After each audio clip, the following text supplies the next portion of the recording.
I'm going to, as comme d'habitude, introduce the moderator, Fernando Nuñez-Mietz, who is assistant professor in the Department of Political Science at McGill University. He probably means you'll be Dean of Arts one day.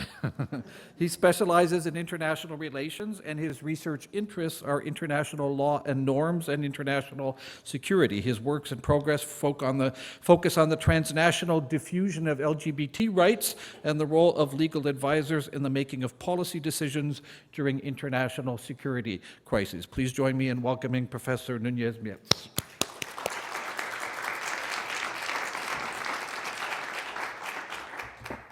Thank you.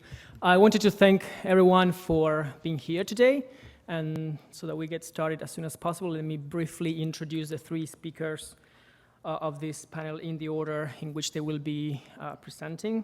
We're going to start with Kyle Matthews. Kyle is Senior Deputy Director of the Montreal Institute for Genocide and Human Rights Studies at Concordia University and a Fellow of the Canadian Global Affairs Institute. Next, we are going to have Frederick Meron. He is an associate professor of political science at Université de Montreal. And finally, we will be listening to Michelle Shepard, a national security reporter of the Toronto Star. So without further ado, Kyle, if you want to go ahead and start. I get to start. Thank you. I didn't roll the dice for that one. They just told me as I showed up. So I want to say thanks first and foremost to McGill. Thank you for the invite. I'm from the other English University in Montreal, so I really appreciate that invitation. And we're here today to talk about something that's quite interesting. It's a combination of the domestic and international, security, privacy, and civil liberty. And dealing on these issues, I'm going to talk about non-state actors, terrorism, something now called CVE, which is countering violent extremism, and also asymmetric warfare. Because I think these are all the themes that bring this together. And the privacy and civil liberties part is when the government is trying to respond to some of these actors and doesn't quite know what to do, or sometimes will step upon other people's rights.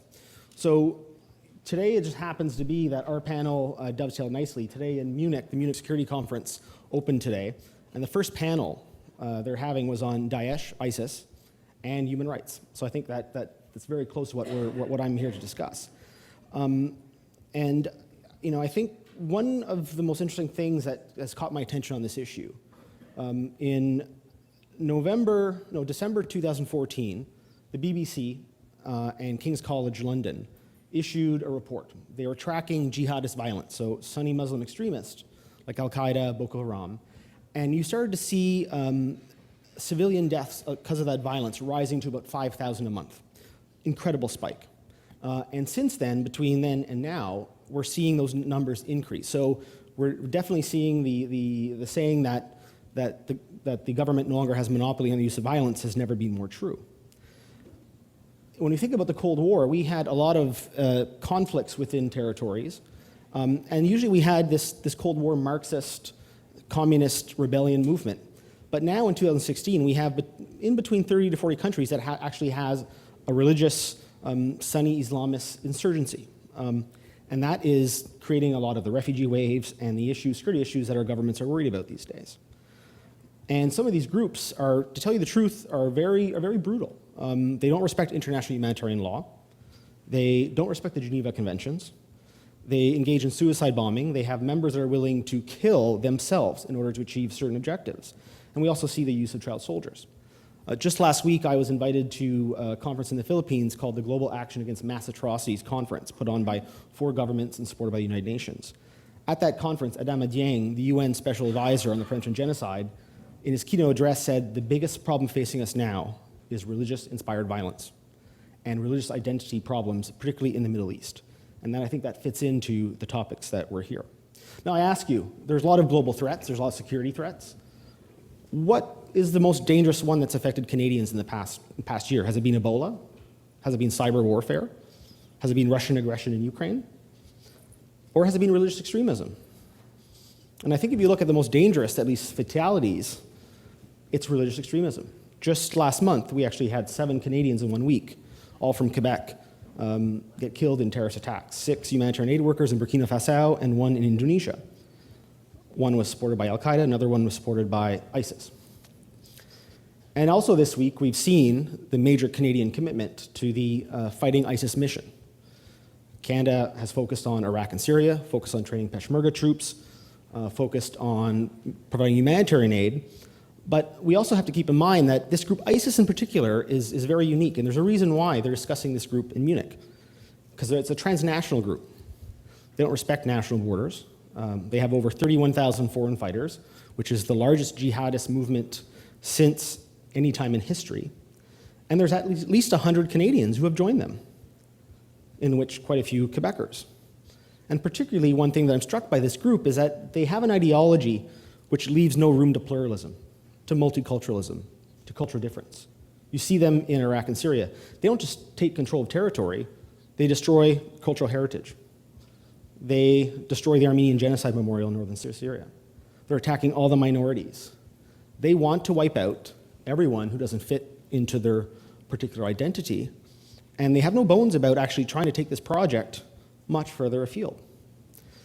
Now, we're also here to talk about the privacy element and civil liberties, and I think this is where I'm going to make my segue into how ISIS particularly uses social media, because this is what touches upon how governments are trying to intercept information and try to stop plots or actually arrest people. This is also important to our daily lives, particularly here in Quebec. Just this week, the Quebec government and UNESCO announced they were going to hold a major conference in Quebec this year on extremism and the internet. So this is not just an academic exercise, it actually has real-life applicability. At our institute, my colleagues and I have created something called the Digital Mass Atrocity Prevention Lab. We recognize, we work very closely with Erwin Kotler, who tells us that violence doesn't begin with action, it begins with words. The ideas are the most important part that sets people towards what we call inhumane behavior. So what makes ISIS so special? Well, they've been able to turn social media, Twitter, YouTube, Facebook, into weapons of war. In the past, most governments, when they commit mass atrocity crimes, they hide their crimes. They don't want the outside world to know. ISIS puts them on YouTube. By doing this, they want to scare a population. They want to scare other governments from sending troops into the area. They want to get media attention. There's a reason why they first attacked and killed Western journalists, to get their message out, to be seen as the baddest group on the world. They use social media to radicalize people online. They use it to communicate, to recruit. They also target the vulnerable. They use social media in many ways like sexual predators go after children. They look for people that have identity problems, that are social misfits. This is a very well-oiled machine, and they know what they're doing. And they produce videos that mix pop culture, and they make the ISIS fighter look like the Che Guevara of 2016. And they use it to incite violence, both in Iraq and Syria, as well as in Western democracies. So I think the reason why this issue is so important, yes, states tend to commit more violence, but ISIS is very dangerous. And we don't have to look a little bit past the issue of the attacks in Paris just last November. We can't deny the fact, too, that Brussels was shut down for almost a whole week, in which the European Union didn't get any work done, and NATO, which is a part of Canadian security, was also put on standby. Part of what ISIS wants to do is they want to commit violence, particularly in Western Europe, to actually incite violence there against the Muslim minority. This is scary. We have to be concerned about this. And the reason why social media is what I would call a game changer is that it amplifies the physical world with the digital world. It allows them to reach out to a much wider network than ever before. And it creates this threat by ISIS or violent extremism. It goes from a linear problem to an exponential threat. And we have examples of Quebecers where these people based in Raqqa or in Western European cities or in India can reach out to any individual family, anyone's computer or cell phone, right here in Canada. And what they do is their strategy is almost called a social conversion funnel. There's first anonymous contact, then it follows up with encrypted messages, then there's physical contact. It's not just the internet that radicalizes people, there's always a physical element, but it's a process. So here's an example. Last February, Barack Obama, after the Charlie Hebdo attacks, called a major violent extremism summit in Washington. A lot of leaders went, the French Interior Minister went, and what did he do right after going to Washington? He went to the Silicon Valley. He met with all the top social media companies because he realized it's a problem. And just this week, Twitter announced that it shut down 150,000 ISIS-related Twitter accounts.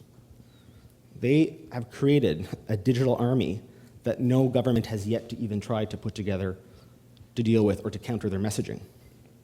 What else are they doing? They're using video games, PlayStations, to bypass intelligence agencies to communicate and plan attacks. They're using other platforms like Snapchat. There's a company in San Francisco called Cloudflare, which, for a price, they provide encrypted communication technology. And right now, the US government is trying to put a lot of pressure on this company to actually divulge, because it's known that a lot of jihadist networks use that to communicate. There's even an example where ISIS actually hacked into the US military and made public the list of some of the top US military commanders and their home addresses, asking that their followers in the US attack them. This is an entirely new era. And I think you can understand why it's a challenge to privacy. In Europe, the sheer number of people that have gone off to join ISIS, 6,000 to 7,000 citizens, really concerns the authorities. And in closing, I would say that Canada, in positioning itself in the future, cannot count on these non-state actors going away anytime soon, and anything they're growing. And I think the importance of our Canadian government, our universities, of actually teaching our policymakers about religion, understanding religion, because we're so far removed from it. I think that's going to be a major challenge for us in the future. Thank you.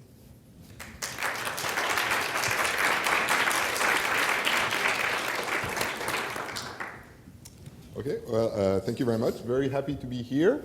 I'm the director of the Center for International Studies on the other side of the mountain. So the only country I actually don't work on is Canada, so I feel privileged to be here. I've never been involved with the Institute, but we actually go way back. When I was an undergrad at McGill, I was a Marxist then, and I remember sitting in the office of Morton Weinfeld at the Institute, begging him to allow me to take a course on Marxism at UQAM, and he didn't want to let me, and I was very unhappy at the time. But now I've become something of a liberal, I think. So thank you, Morton Weinfeld, and thank you, the Institute. I'll speak in French, but I'll be happy to answer any questions in English during the Q&A. Je parle d'un point de vue un peu particulier qui est celui d'un comparatiste qui travaille surtout sur l'Europe, mais qui s'intéresse quand même à titre personnel beaucoup à la politique étrangère canadienne. Donc ce que j'aimerais faire, c'est parler un peu de ce qui se dessine en matière de politique, surtout de sécurité canadienne, à la lumière de ce qui se produit en ce moment en Europe. Je pars du postulat que le Canada, comme la plupart des pays, comme la plupart des puissances moyennes, n'est pas en mesure d'influencer les grands équilibres mondiaux. Nous prenons essentiellement le système international comme une donnée, et puis nous laissons les États-Unis, la Russie, la Chine décider un peu à quoi ressemblera le monde de demain.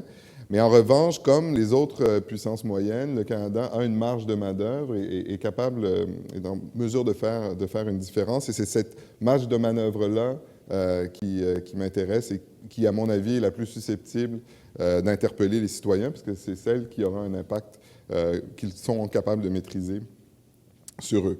Et ce que je voudrais défendre ici, c'est une idée assez simple, sur laquelle je n'ai pas travaillé très sérieusement, mais que j'aimerais développer, et c'est la suivante, c'est que pour des pays comme le Canada, pour les démocraties libérales avancées, disons, le principal défi en matière de politique de sécurité, et ça revient à des choses que Kyle a mentionnées, dans la prochaine décennie, ça va être de trouver un équilibre entre la liberté, la sécurité, donc 2 titres dans le thème de notre panel, mais le troisième, la morale aussi, donc nos convictions éthiques ou normatives. Et le problème, évidemment, c'est que ce n'est pas vrai que ces choses sont compatibles. Ce n'est pas vrai qu'on peut avoir toute la sécurité, toute la liberté et toutes nos convictions morales en même temps. Elles ne se renforcent pas nécessairement mutuellement. Il y a donc des choix à faire, il y a des trade-offs, et c'est un peu de cette chose-là dont j'aimerais parler.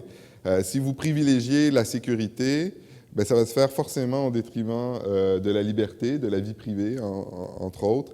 Ça va se faire aussi au détriment de la morale. Donc, on pense au Canada, à Amir Kader, à Guantanamo. Donc, il y a eu un sacrifice moral au nom de la sécurité. Mais si vous privilégiez la liberté, il y aura évidemment aussi des coûts importants. Les événements de Paris le 13 novembre dernier, pour ceux qui connaissent la ville, on a beaucoup parlé du fait que c'était dans un quartier, le 10e arrondissement, qui est le quartier des bobos, de la liberté, des bars, des discothèques, où on a l'impression que la vie, justement, n'est pas celle en Syrie, où il n'arrivera jamais. C'est des gens comme nous. Et donc, c'est choquant d'imaginer que toute cette liberté, finalement, peut aussi être menacée. Mais la liberté peut aussi se faire au détriment de la morale, évidemment, et ça, c'est tout le débat de savoir la liberté d'expression, y compris dans les nouveaux médias, sur les médias sociaux, jusqu'où peut-on aller pour exprimer des idées. Et finalement, bon, je ne vais pas trop m'étendre là-dessus, mais évidemment, la morale aussi a un coût, elle peut se faire au détriment de la sécurité. Donc, pour reprendre un cas de politique intérieure, la pénalisation de la drogue. Donc, c'est quelque chose qui, pendant longtemps, on a soutenu pour des raisons morales, mais qui, en fait, a des effets sécuritaires. Regardez ce qui se passe au Mexique avec les dizaines de milliers de morts depuis 10 ans.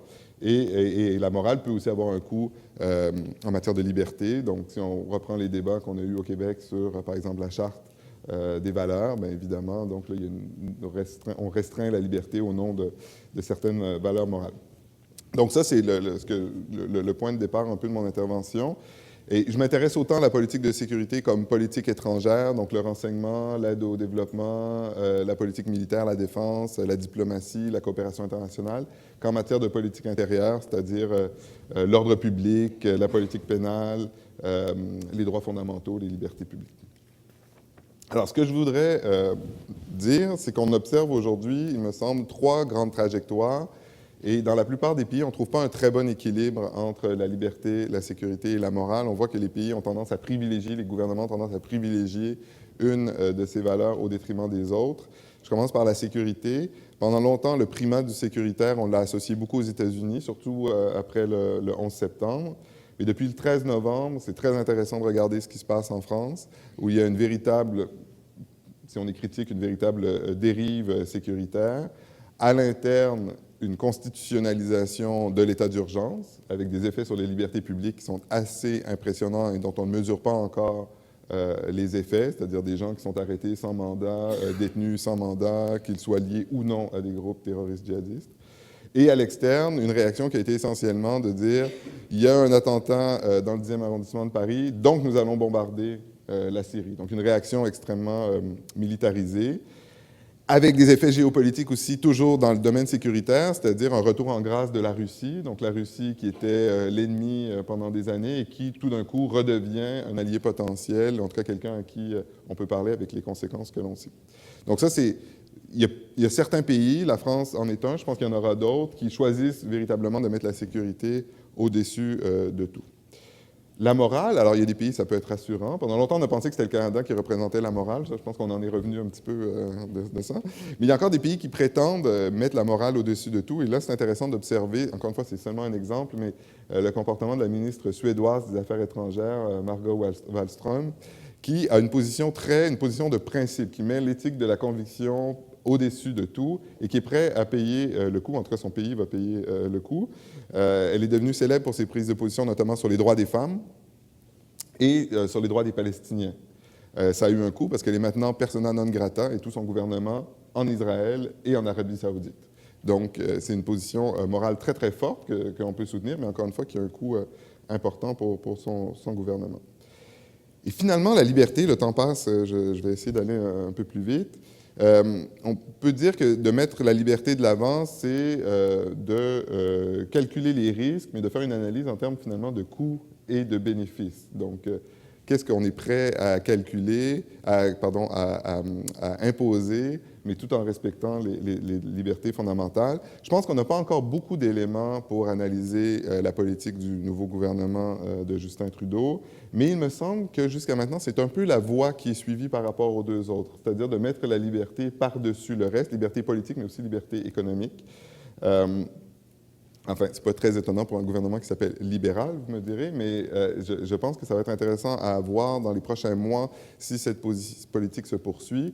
Je donne tout simplement 2 exemples dont on a beaucoup parlé dans les médias, mais qui me paraissent assez suggestifs. En matière de politique intérieure, Kyle, tu as mentionné tout à l'heure les attentats au Burkina Faso. Ça a été très intéressant de voir la réaction au Québec, notamment là-dessus, où on a généralement jugé que Justin Trudeau avait manqué de gravité à cette occasion. Et beaucoup de gens ont dit, vous auriez dû bombarder la Syrie ou le Burkina Faso, ce n'était pas toujours très clair. Mais la famille des victimes, notamment, s'est prononcée très fortement à cet égard. Et je ne veux pas intervenir dans cette petite polémique qui est probablement terminée, mais je pense que c'est intéressant parce que ce que faisait Trudeau, c'était de relativiser finalement la menace. C'était de dire, il n'a pas utilisé ces termes, mais c'est de dire, shit happens. Ça peut arriver, des choses comme ça. Et dans une société libérale, il faut l'accepter. Or, c'est très, très mal vécu par la plupart des citoyens comme réaction, même si sur le fond, ce n'est pas faux. Ce n'est pas faux en nombre de personnes impliquées. En matière de politique extérieure, l'exemple de la vente de véhicules blindés légers à l'Arabie Saoudite par General Dynamics est aussi très intéressant, c'est-à-dire que ce n'est pas une position morale non plus. Ce n'est pas une position simplement de gauche un peu facile. C'est vraiment une position libérale qui est de dire un contrat a été signé, l'Arabie Saoudite n'est peut-être pas un pays sympathique, mais ce n'est pas à nous d'en juger. Donc, encore une fois, je pense que c'est une position très libérale, relativement soucieuse de ses intérêts et prudente qu'on retrouve à ce moment-là. Donc, je nous invite, en tout cas moi-même, je vais continuer à réfléchir dans ces termes-là, mais ce que je trouve très intéressant, c'est que la position libérale est très difficile à tenir, je crois, parce que dès qu'il y a un attentat, dès qu'il y a une rencontre avec un dirigeant étranger que l'on trouve peu sympathique, l'opinion va toujours exiger une réponse qui est soit sécuritaire, soit morale. On s'accommode assez mal, du primat de la liberté sur ces questions-là. Alors, s'il me reste 2 minutes, Fernando?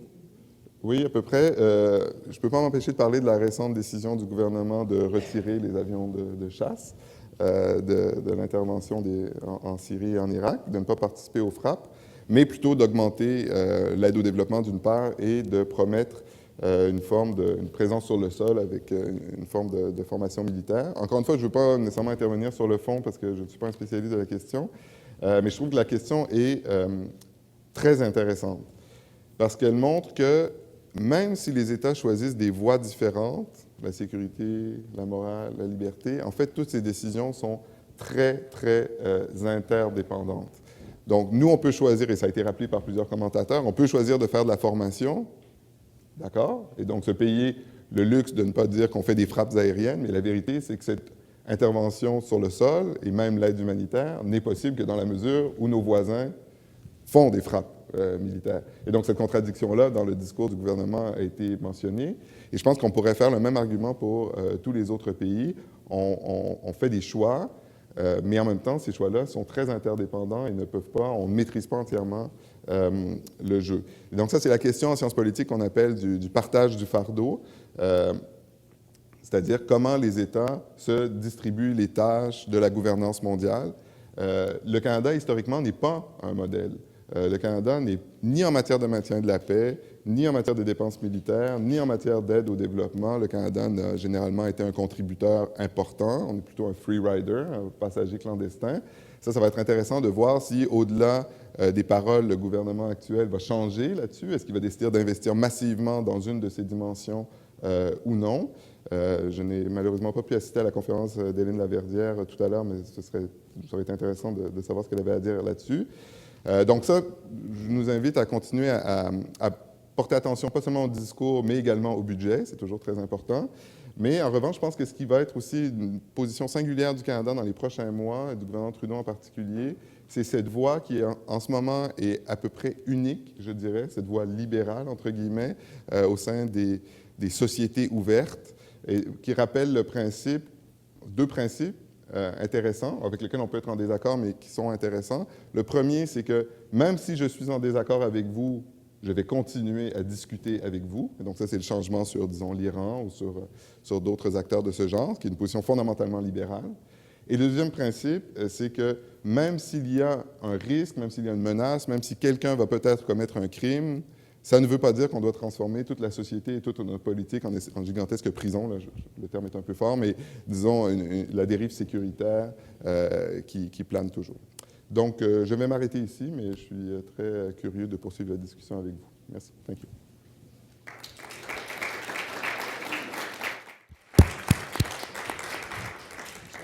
Well, thank you, and I'm honored to be here. Thank you, Will, for asking me, and thank you for giving us the coveted Friday 5 p.m. slot. So that's good. So I also want to thank all of you for sticking around and being here, and I'll try and keep my remarks short so we can get quickly to the question and answer period. I think journalists aren't often part of panels such as this, and maybe perhaps with good reason. I won't offer any predictions because I think the times that I've tried to do that over the years, I've been wrong. One time in particular, I remember over the years, Guantanamo Bay has been a particular area of interest for me. I've made the trip 26 times to Guantanamo over the years. And I remember being there in 2009 during Obama's inauguration, and his second executive order being that he was going to shut the prison. And I remember thinking, okay, this is it. I guess I'll say goodbye to this place. And that didn't work out so well, as we know. The other time was during the Arab Spring, and the Star dispatched a team of reporters to cover the protests in various countries. And my country was Yemen. And it was fascinating. I covered Yemen a little bit before, but I really got to know it in the month that I was there at the beginning of the protests. And I remember it got worse after I left. I had a visa only for a month and then couldn't get another one. So I sort of watched from afar with horror at what happened there in other countries. But I do remember at the end when the president there fell and dictators were toppled throughout North Africa and the Middle East, thinking, wasn't this interesting? I wonder if, in some ways, this is going to damage Al-Qaeda. Al-Qaeda had been what I'd covered for years, and thinking, Al-Qaeda had always talked of this double war against the near enemy and the far enemy. The near enemy being the rulers of Muslim countries, and the far enemy being the US and Israel. And here are these protests, these democratic protests, stole their narrative. They actually did this through a movement rather than terrorism. And isn't that great? And perhaps we're going to slowly see the end of Al-Qaeda. And I was wrong again. So it was I find probably the Arab Spring is a whole other discussion that we can have, but it's really tragic to see what has happened there. The topic headline is very broad, and hopefully in question and answer we can talk a little bit about the issue of privacy and security. Both my fellow panelists have touched on that already. And while it's not something that I've covered extensively, it's certainly something that comes into all my coverage. And from a very personal aspect too, in what I do in terms of privacy now. Kyle mentioned, we're in a really new era now, and this is just in the last few months even, about this issue of encryption. And it's a great story of, going off to Silicon Valley right afterwards. There are free apps that you have on your phone now that will encrypt telephone calls and messaging, and I use that. And I don't want the government snooping on my phone calls. At the same time, I can appreciate the pressure they're under and the difficulties they have. That part of the reason I went on to these apps is so I could monitor the Islamic State myself. So it's a very, very difficult issue, and I think we're going to see a lot more research and work into that. But generally, this issue of privacy versus security, or civil rights versus security. When I started this beat, just by way of background, I started this beat really on 9/11. I was a crime reporter, 29-year-old crime reporter at the time, and left from the Star newsroom and drove to New York with 2 other reporters. And as an aside, I always tell this story as the difference between Canada and the States. When we came into New York, we drove like crazy, got across the border before it closed, and when we came into New York, the roads were blocked, and I was driving at that point, and I remember, seeing this officer and showing him my cheaply laminated Star credentials and saying, worth the press. And he said, okay, ma'am, let's go. And he led us into Manhattan along an emergency road marked with flares. Now, if that was Canada, I can tell you we would have been at the back of the line or in custody by that point. This idea of, the freedom of the press in the States as a tangent. Anyway, I started that night and really didn't know much about, as much of the world didn't know much about Al-Qaeda at that time.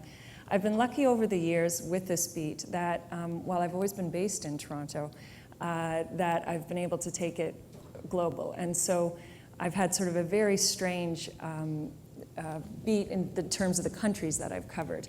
Most foreign correspondents cover a region, whereas I have covered countries that were sort of important to my beat. So I've spent a lot of time in Guantanamo, not that that's a country, but sometimes it feels like it, and Somalia, Yemen, Pakistan, other countries that do impact on Canada and have impacted. Along those lines, in terms of what we're talking about today, I think one of the, in addition to this idea of privacy versus and civil rights versus security, do we have to give up one to have the other? I'm still a bit of an idealist that think we don't, that you can't actually have security without respecting civil rights and vice versa. And I think we could probably have a great debate about that, because I think we probably all come down on different sides, and I'm sure people in the audience do as well. But the other issue that I've really spent a lot of time on over the years is this idea of narrative. And I think that's especially important today for all the reasons that both panelists have described, in that the Islamic State is different in many ways from Al-Qaeda, similar in ways as well, but also a new beast. And they've really been incredible at capturing the narrative. And when we talk about this war, and this has been said before, but I think it bears repeating, that we are talking about a war against a group that controls a huge area, but we're really talking also against a war of ideology. And that's why I sort of turn the channel when anybody is talking about military might alone in defeating this.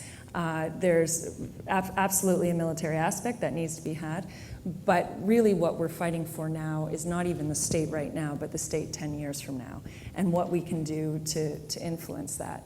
And in that regard, I think foreign policy is incredibly important. Also important what Kyle was mentioning in terms of how do we combat this online and attention to social media. But I think also foreign policy plays such an important role in shaping the narrative and what we do. And what I've always been critical over the years since 9/11 is the mistakes we made that became these Al-Qaeda gifts for propaganda. Again, Guantanamo is an obvious example, and I don't think it can be overlooked, the fact that the Islamic State brings out their prisoners in orange jumpsuits. I mean, Guantanamo became this beast that's gone around the world, and I know when I've traveled and done stories, it's often thrown back at me, because most of the time people think you're American. They don't appreciate the difference between Canada and America. But you'll hear people in Yemen say, you'll talk about indefinite detentions there, and you'll hear people in Yemen say, well, what about Guantanamo Bay? And I think there's obviously no answer to that. There's a double standard. So I think what we do today in terms of policies is incredibly important. And lastly, and then I'll stop, I hope this isn't too much of a tangent, but for me, one of the greatest and saddest learning experiences over my coverage over the years had been with Somalia. And Somalia, Robert was saying some great things about media earlier, and if you have media questions, I'm happy to answer them. I think foreign correspondence has changed, and he said one important point, that we used to only cover stories that from a very Canadian context, or if it mattered here. And we used to have a joke in the Star that, could you find your Metro man? Or later when we became the Greater Toronto Area, it would be, where's the GTA man? And what that meant was, if you had a story about an earthquake in Pakistan, it would be A32. But if there was someone injured from Mississauga, suddenly that story moved to A1, with this presumption that Canadians would only care if there's a Canadian involved. So the first time I went to Mogadishu, while we'd moved beyond that mentality at that point, I had found my Canadian connection to convince editors to go. And in 2006, Mogadishu was ruled by a group called the Islamic Court Union. And again, many differences to what we're seeing today, but some similarities. And the story that I was prepared to go do was about a man who used to be a grocer in Toronto, who had gone there to join the leadership of the Islamic Courts Union. So there were these 4 leaders that were in charge. And for whatever reason, the Islamic Courts Union agreed to let me come and interview them. But really, the story that I went in mind with doing was, this was Africa's Taliban. This is what, we ignored the Taliban before, and look what happened. It gave birth to Al-Qaeda. That was the message from Washington. That was the message from Ottawa. This was scary stuff. And that's the story I was going to do. And I remember arriving there. It was a very bizarre scene because I got taken in the airport to a side office, and they made me pay $250 US for my visa, which was then stamped into my passport and caused all sorts of troubles whenever I went to the States after that. But they did these interviews, and there was the head of the ICU at the time, Sheikh Ahmed, gave an interview. I spoke with Aspero, who was the Toronto grocer, a professor, his name was Professor Adu, who was in the leadership, and Hassan Tahir-Awais.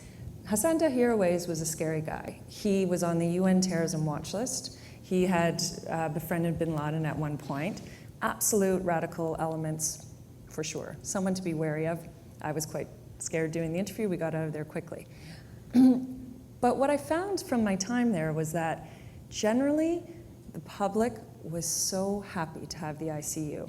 And it didn't mean that there were support for these calls to rule by Sharia law. There wasn't support for Awais, but they were happy to have peace. And what the ICU had done that nobody else had done was get the guns off the street. It was incredible compared to what it is today, even though it's much better today. But they got the checkpoints taken down, and people were willing to give them a bit of a break.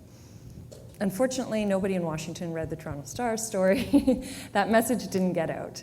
And 2 months after I left, Ethiopia invaded, started the worst 2 years in Somalia. And during those 2 years, a group called Al-Shabaab came to power. And it was a youth movement that was an arm of the ICU, and Awais supported, but it became a nationalistic battle. And Canadians went over, not that they supported Sharia law, but they certainly didn't support Ethiopia, which was backed by the US at that time. Fast forward, and I'll end the story here. Once it was realized that the Ethiopians were not going to win, they got pulled out. Thousands had died. Mogadishu was even worse off than it was before. Now we had a group called Al-Shabaab, which went on to become one of the worst franchises of Al-Qaeda. And Sheikh Ahmed was once again the leader. So the head of the ICU had been pushed out, was brought back, and I met him after he addressed the UN, shook hands with Hillary Clinton, and was in New York. And I remember walking in there, and I'd seen him 3 years before. I'd interviewed him 3 years before in Mogadishu, and just saying to him, "Are you a different man, or is it different times?" So that's my preachy way of saying foreign policy matters, and I think the narrative matters, and what we do right now is going to have a lot of impact 15 years from now.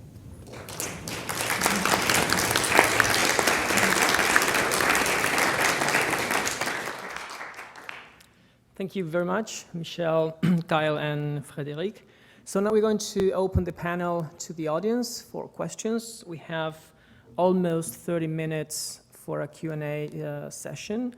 I asked two things of the audience. One is that please let us know who you are addressing your question to in the panel. And second, please make a question. Make sure there's a question mark at the end of your intervention. Thank you. I wrote a question mark just now, so so I'm Melissa Aronchik. I'm a professor of media studies at Rutgers University in New Jersey. My question is inspired by what Frédéric was talking about, but I think there's resonance with what both Kyle and Michelle were saying as well. This freedom-security binary is very familiar to us in the United States. There are two contexts in which I immediately thought of when Frédéric was speaking. One is the question of government surveillance in the US, especially of the internet after 9/11 and then subsequently. And President Obama himself said that we need to have a compromise. We can't have both, right? You can't have both privacy online and security online. And he was excoriated for that because of the way America understands itself and its set of values. The second case is what's going on right now on college campuses in the US with the so-called right to free expression versus the so-called right to students' safety on campus, so University of Missouri and others that are really up in arms about this. So my question is, do you think that there's a genre of storytelling that needs to happen in the media or elsewhere in foreign policy discussions that reflects Canadian values, you know, that takes a very specific approach to this freedom-security binary, but that is sensitive to the different contexts in which this freedom-security discussion takes place? That's a big question. Yes, I mean, I think there needs to be, I'll start off and then let you continue. I think there needs to be a big discussion about this. And part of the problem in Canada, and this is not a political statement, but we haven't had a really informed discussion about security issues in a long time because it's been with rhetoric of fear. And we saw that after 9/11, and you would think that we learned from the mistakes of that and we'd grown up as, you know, North Americans had grown up. But I felt after the attack in Ottawa, we were back to where we were years ago. So there definitely needs to be a debate. I mean, I said my bias, I'm as a journalist, I'm gonna fall on the side of privacy and free expression. And certain aspects of the bill that is now being debated troubles me personally. One aspect of the new bill is that simply interviewing somebody or posting something on a Facebook site could be considered a terrorist act. So the Awais, the Somali warlord I was talking about, I would be in jail for that interview and others that I've done, because by way of definition of the broad mandate of that bill. So we need to talk about these issues. And having said where my personal stance is, I also have, you know, I have many sources within the intelligence and policing community, and I'm sympathetic to what they're facing too. So it's not a great answer, except yes, absolutely, let's have an informed debate, let's get more information about it. Let's not leave information to come out from leaks like Snowden. Let's have some disclosure about what's actually being done, and then debate it. Should I go first to say a full comment? I agree with you that I don't think we've had a really informed debate in Canada. I think there's two reasons for that. I think one is there's an issue about cultural relativism. If you talk about a behavior of a minority within a minority, it's polarization. People say you're not allowed to say that, and I don't think we've had an honest debate. And the other part of that is that a lot of times when this does come up, it's argued in a partisan manner, and we saw this come out in the last election, where you have this massive polarization between the political left and right about this issue, and it's you never should have this debate in an election. You should have it actually as policy discussions and stuff, or having dialogue with society. But you see this all across Western Europe as well. I mean, it's pretty much, except for France, which you have a socialist party that's actually implementing policies similar to Stephen Harper, believe that or not. But you have this division between the left and right, in which the left says there's not really an issue, it's your scaremongering, the other side says we have a big issue coming up, let's be careful. And how do we get out of that? That's something that I'm interested in. I don't know if we've gotten there yet in Canada. I think when you look at it, what's really striking is that all countries or all nations or all government leaders, but also all peoples are extremely contradictory about this. And I think it makes sense because, again, I don't think there's really a clear way in which you can balance security and freedom. If you only look at, to take your examples, government surveillance, it's really interesting the reaction in Europe that happened after all that came out regarding Snowden and the NSA. And right now it's hotly debated in the European Parliament and in several national parliaments. So there was outrage, but at the same time, I mean, for example, the French government, but also what the German government have been doing is a lot worse than what the Americans were doing, in Europe. So there's in a way selective outrage, but I don't fault people for that. I mean, they're just extremely complicated issues, And I would say similarly with the freedom of expression, which I see from a distance, in being francophone, you see these sort of campus politics in the U.S. with sort of an amused eye. But what it shows is that we all draw the line in a different place. But I don't think, for example, I don't think necessarily Canada is that much more liberal than the US is. It's just that we use it, or we focus on very different issues. That's my take on this. But the fact that there's contradiction, it's a sort of a tragic thing. I mean, there's just no solution to it. That would be so it's interesting to compare different cases for that reason. It's my turn. Thanks so much for all your remarks. My name is Michael from Chicago. It's also a U.S.-centered question or U.S.-derived question. My question is mostly for Mr. Matthews.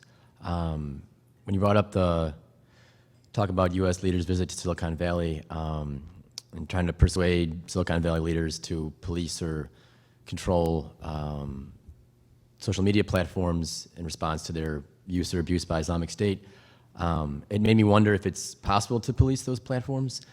Because it's so easy to, the moment that Twitter shuts down your account, you can start a new one and another one and another one. So I guess for a second, leaving aside the privacy security debate, is it even possible or practical to police social media if you're a government?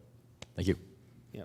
No, it's also, each social media company or platform has different utilities. And Twitter has become probably the most useful account for groups like ISIS and their supporters. Twitter has, I said they just shut down 150,000 accounts. When Twitter started to actually really, start to look at this and actually start to try to push people off their microblogging site, Jack Dorsey, the CEO, there was a death threat against him. So they started to have an impact. And the reason why Twitter is useful is that you can bypass traditional media. And in the past, if you look at Al-Qaeda, they used to put out a grainy video. It came out 2 months after the fact. Now somebody can do some horrible act, and with a cell phone and internet connection, can just put it out there, and then it gets media to capture it, and it just gets retweeted or shared, and everyone sees it. But I think you can build algorithmic models to look for this stuff. You can try to actually find who are some of these people. There's a great case from India. There was the biggest ISIS cheerleader in India, that had something like maybe 85,000 followers, and he was sharing beheading videos and radicalizing people. He was actually exposed. I don't know how they did it, but they exposed him, and he was a businessman in the city of Bangalore. And that, I think that naming and shaming aspect of social media, of actually revealing who's really behind an account, can have an impact.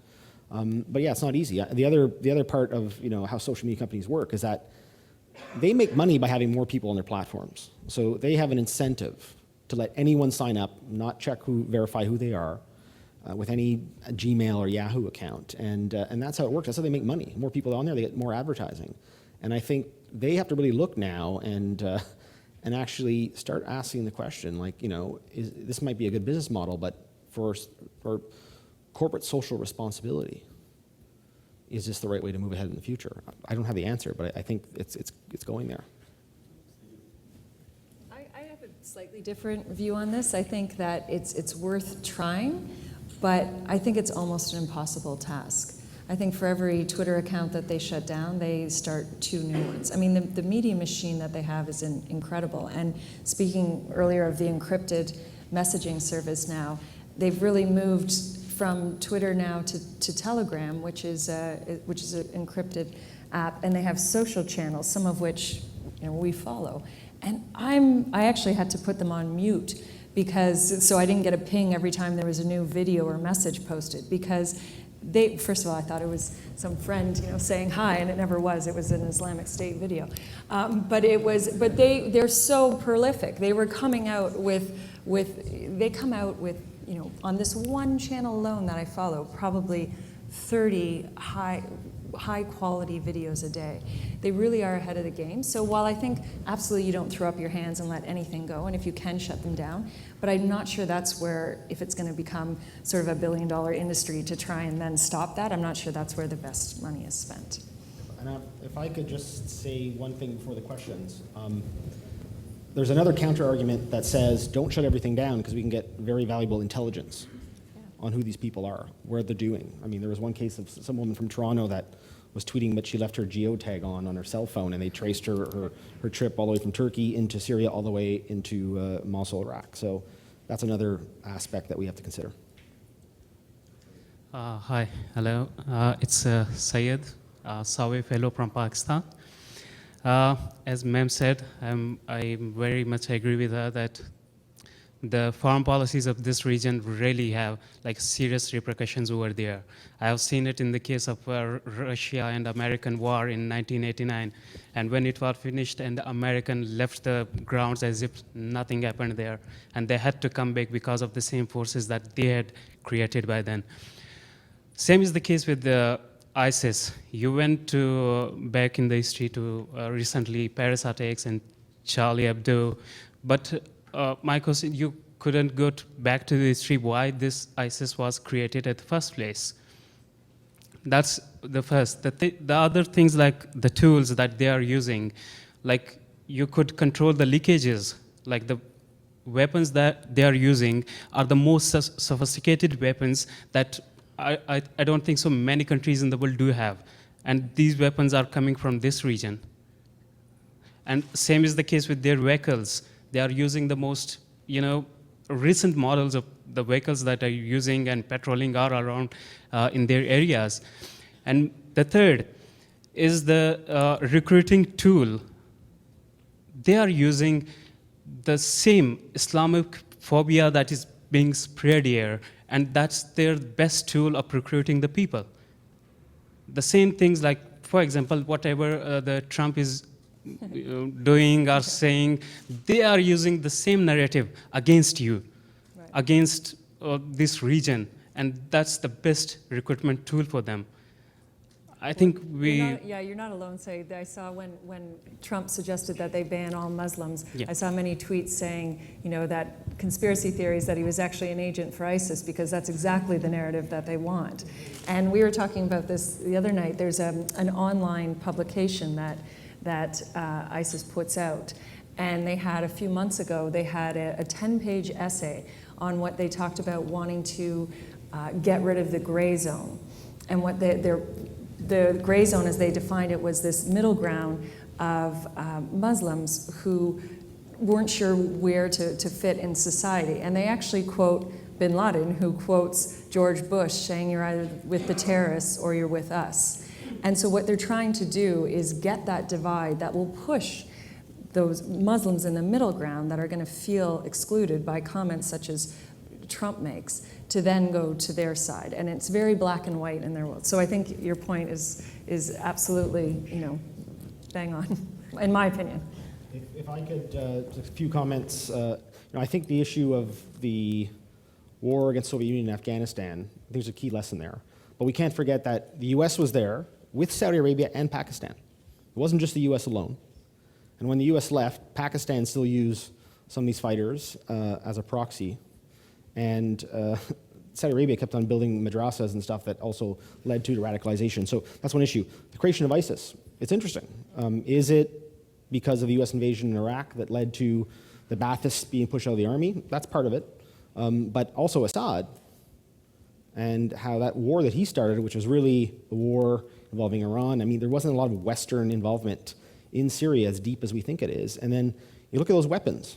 I mean, ISIS has these very sophisticated weapons. First of all, because they took over so much territory in Iraq and stole all the weapons that the Americans gave to the Iraqi military. And second, just I think 2 weeks ago, the Turkish government actually was putting 2 journalists in jail. And these journalists, what did they do? They uncovered that the Turkish intelligence service was delivering weapons to ISIS. So we can look at this, but some of the actors helping ISIS are not this conspiracy of Western states. They're actually different regional actors.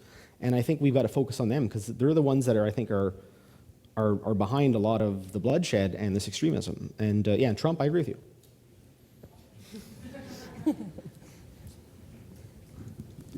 Hi, my name is Charles. I'm from Nigeria, and I'm also a Jean Zauvé Fellow, like my colleague Syed. My question borders around security and civil liberties, and it's preferably for Michelle, and I'd like to hear the thoughts of the other panelists too. And it's on the question of how do we measure and how do we coordinate Western intervention in these countries that we consider to be run by dictators. You know, you gave the example of Somalia, and how it was relatively stable, regardless of the fact that it was these elements that were ruling over the country. But looking at the time after the intervention of the Western countries, you know, Somalia is now in shambles, economically and socially in several ways. I have a friend here in Montreal. He's from Libya. He was a pilot in Libya, a private pilot. And now he's in Montreal. He has had to essentially run away from Libya to Montreal to start a new life. You know, he's learned French over the last 1 year, and now he's going to retrain as a pilot here. And I asked him about Gaddafi and what he thinks about the man. And he hates Gaddafi. He says Gaddafi is certainly a bad person who misused the wealth of the nation. But he also makes one very important point, that in Libya, before the revolution, it was stable. Everybody had food to eat. Everybody had a place to stay. Pardon? He still hates Gaddafi. I would explain further. So he says that people had food to eat. There was no poverty, but essentially the country was stable, but still they were not at their full potential. But look at post Gaddafi, when he has been kicked out via support from the Western countries, and now millions of people do not have food to eat. Millions of people are homeless, essentially. And in truth, this is a question of two evils. Which do we pick? Which do we go for? And we see the same situation in Tunisia and so many other countries that have experienced this revolution. So my question is, what do you think is the best way to approach these situations? Yeah, it's a it's a huge question. You talked about Right. the article you wrote in the Toronto Star. I'd like to know what was your recommendation, for instance, to the Western countries. Oh no, we don't do that as subject. journalists. We just sit. We're just armchair critics. We just criticize. We don't give recommendations. But I think what you're touching on is what I was saying earlier about the Arab Spring being such a huge discussion, and one, frankly, I don't feel qualified to offer much on. I mean, my country, I keep saying, the country that I covered was Yemen, so I have a bit of knowledge there, but each country is specific. And Libya is a fantastic example, because I think a horrible example, because we're gonna see a lot more in coming months about Libya. And I was just in Tunisia a few weeks ago, and that's the so-called success story of the Arab Spring, and yet many of the conditions that were there and that were complained about under Ben Ali, the economic condition, the poverty of these young, educated people, is still there now. That was never rectified, and that in part explains why per capita Tunisia has contributed the most foreign fighters to Islamic State than any other country. But when you said it was sort of the choice between two evils, I don't see it as that. I think that sure, there was greater stability under some of these dictators, but there was tremendous civil rights abuses, and a lot of that underground fueled what Al-Qaeda was, and has fueled what the Islamic State was. I think that the very simplistic answer, and it's not this simple, is that after the Arab Spring, people expected things to stabilize right away, and that just doesn't happen in countries that have been under a dictatorship for 30 years, some of them. So I think it's a long process. I think, again, maybe support wasn't given in the right places in the aftermath. But I don't know, perhaps I'm too idealistic, but I'd like to think that something exists between those two evils of utter chaos and an autocratic government that abuses civil rights. Just one note on Somalia, having said that story, Somalia actually is better now than it was in 2006, absolutely, hands down. So I didn't mean to suggest that under the Islamic Courts Union it was a better place.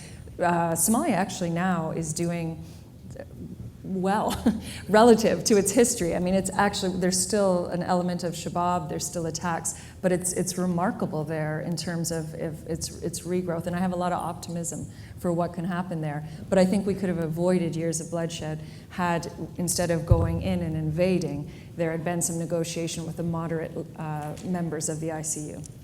If I may just add something about international interventions. What strikes me about all these interventions over the last 15, 20 years is that there was never the beginning of thinking about the unintended consequences of what we were doing. And that's a big difference between now and the Cold War, for example, where, okay, granted, the reality was a lot simpler, but you also had a lot of people actually doing, game theory, thinking about what, the consequences of our move would be and what would be the counter move. And for that reason, it was a very stable system. And now, Libya is a great example. The question is not whether Gaddafi was a great guy. I don't think anyone agrees that he was. But the question is, was that even in Sarkozy's mind when he decided that to convince Cameron to go out there? No, that's just not. Did they even start to think about what the consequences would be on the for example, the smuggling of arms outside the country, on the political situation on the ground? No, and that's often the problem. And just to conclude, I don't want to speak on behalf of universities and all that, but I think part of the problem, of course, is that oftentimes we just don't have the knowledge. We just don't invest in the knowledge of other countries, and that's a huge problem, I think, especially in these regions. If I could just make quick comments on... Okay. Next question? No problem. You want my question? Well, Yeah, go ahead. Frédéric was talking about the conflict that states and individuals have on this spectrum of freedom to security. And you mentioned Edward Snowden. I just wanted to recount a little story. Early in November, I heard a talk by Snowden, and I was just extraordinarily impressed by him. He seemed to be a very principled person, as someone who cares about what I guess we call our legacy media. The fact that this information he took from the NSA, as I understand it, he didn't release it himself. He gave it to The Guardian and to The Washington Post because he said those are news organizations which are equipped to make these judgments that he's not. And I didn't understand all the points he was making about the technology, about the problems with it, but I was certainly extraordinarily sympathetic to it. And then literally a week later, Paris happens. And 2 days after the Paris attacks, I think it's 2 days, they find a couple of the terrorists in an apartment. And it's pretty clear that they've used I think the very technology that Snowden was criticizing was probably what helped the French police identify these people. So now I'm totally conflicted. So what should I think of Snowden, and can you help me through this conflict? He directed the question at you. Oh, my answer is I think we have to accept the fact that it's a tragic situation, and that there's no good answer, and that we have to ask ourselves the question all the time, exactly like you did. I'll also say something that probably is not a good thing for someone who's on a fellowship for a whole year looking at the Islamic State and has made a 15-year career of studying terrorism. And what we're talking about is very frightening, and it's an issue, and it's a global issue, and what happened in Paris could happen in Canada. But I do think we have to keep it in perspective too. So when we talk about privacy rights, we have to realize that yes, terrorism is an issue, but keep in perspective how much of an issue it is. And when we give up certain privacy and civil rights, you don't get those back. And even though it feels right now that we're never going to see the end of this, I think we will. And I think that comes back to what we've said in almost every question is we just need to have a informed debate. We need to know the facts, and we need to do it in an environment that doesn't include panic and that rhetoric of fear. So one final quick question. I'll keep the question brief. So my question is at Michelle, but it affects what all of you have said. So you talk about not seeing civil liberties and security as being necessarily in conflict. I think we said specifically was that you really cannot have security without civil liberties. That just, I'd like to hear more about what exactly you mean by that and kind of concretely why it is that you feel we can't have security without civil liberties in a more specific, concrete sense. Well, I mean, I think like Michael, I'm constantly conflicted because, as I say, I often in newspapers, bigger newspapers than ours, you have someone that just covers sort of Snowden-like stories, and then others who just cover the impact of terrorism. And because I cover it all, I'm a terrible debater because I can debate both sides often.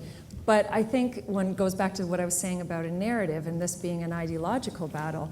And I think as such, when we look at how the Islamic State has been able to recruit and Al-Qaeda before them, what they use is this hypocrisy of the West. And issues like Guantanamo just are absolute gifts. And just on a very pragmatic sense too, often when in our rush to sort of get intelligence to trample this so-called, to trample civil rights in the sake of getting security, it doesn't work. So you have the issue of torture for interrogations, and there's a standard way that we should do interrogations, and that playbook went out the window. Well, torturing someone to get information doesn't actually work. Guantanamo has been a failed experiment. Had Khalid Sheikh Mohammed and the other 4 accused of 9/11 been tried in a US court, they would have been convicted years ago and been in a Colorado Supermax, and we never would have heard from them again. Every time I go down to Guantanamo, they have this absolute platform from which to preach in a trial that may never end in our lifetime. So I think, from a very pragmatic sense, even if you don't care about, I shouldn't say care about, but even if you differ on legal standards, moral issues, ethical issues, from a very practical sense, often it doesn't work, I think.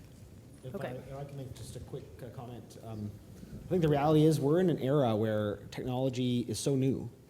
We don't really understand. I mean, we know it can be used for good and bad, and we're concerned about our government using it against us. I mean, it's always been national governments that have turned into a police state or so forth. But we also have to realize that the idea that there are individuals out there that feel a religious need to commit violence is also true. This is not made up. And so we have to kind of find both in the middle ground and come up to find a way to deal with this. But we have both, so we have to find a middle ground and mix them together. Okay, thank you very much for your questions. Special thanks to our 3 panelists.